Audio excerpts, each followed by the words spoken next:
I messed up my back last winter and had 2 months of just laying about the house with nothing to do. So I was messing with the Oakland PD website and messing with the San Francisco PD website and trying to figure out what was out there that could be scraped and collated in some way. And I think that one of the things that we're really hoping to see come out of this website, and are starting to see come out of stuff like this, is that when you put information out in a more usable, reproducible, and kind of scrapable format, people end up just doing stuff with it. Somebody might be concerned about the drug dealer house in their neighborhood. Somebody else cares about their crime prevention council meeting. Somebody else is just sort of interested in the fact that there's a lot of, I don't know, robberies going on in West Oakland in a more general sort of way. And there's all kinds of reasons that people have for coming to this stuff, all of which are equally valid, none of which could necessarily be foreseen by doing something like this, but by putting out the data in a really cheap format, it was easy for them to do that.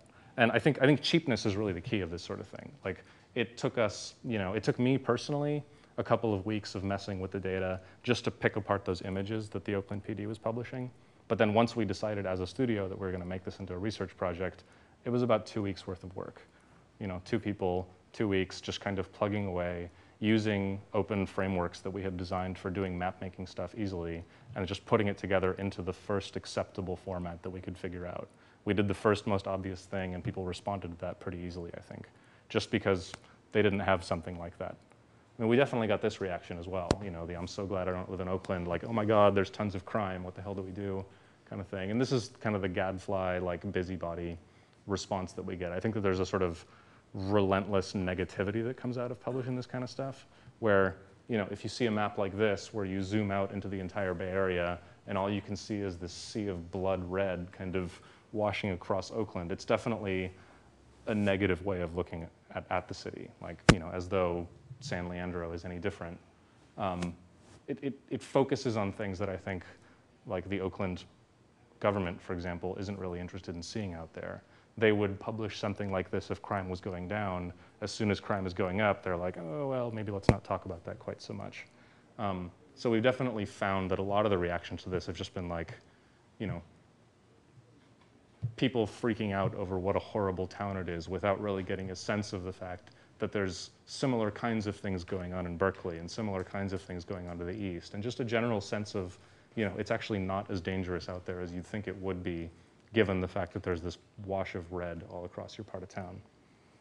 I think the other outcome of this that came out was just that, when you zoom out and all you can see is this little chunk of Oakland there, it really kind of begs the question of, why isn't Emeryville or Berkeley or the BART police or the UC police or San Leandro police on a map like this as well? I think the crimereports.com service that I mentioned at the beginning touches on that to some degree, because they're thinking about getting all of the different police departments to plug into this thing and then really kind of bridging that gap.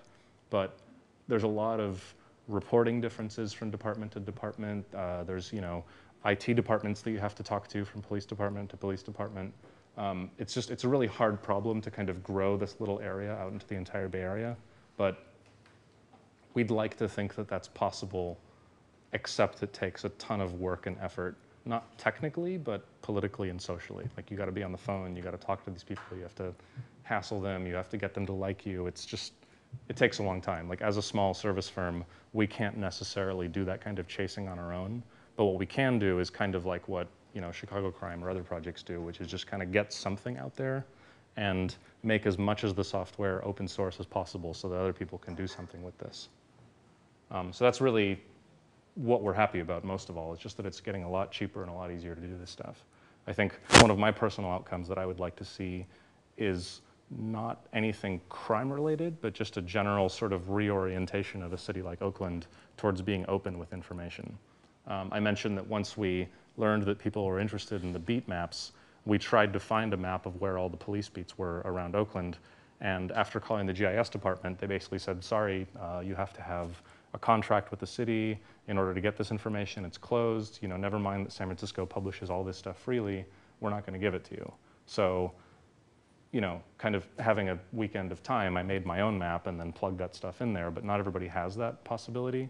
And so I think that what would be really nice would be for cities to kind of reorient their IT departments away from being gatekeepers to this stuff and more like heroes with this stuff, where their job is to make it really easy and interesting and possible for people to do lots of cool stuff with their data, as opposed to, you know, holding on to it and then freaking out whenever somebody starts to use the website a little bit too much.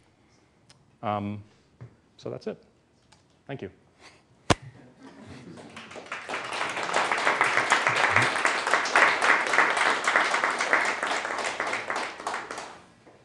I don't know how much time we have for questions, but if anybody has anything. 5 minutes. Okay.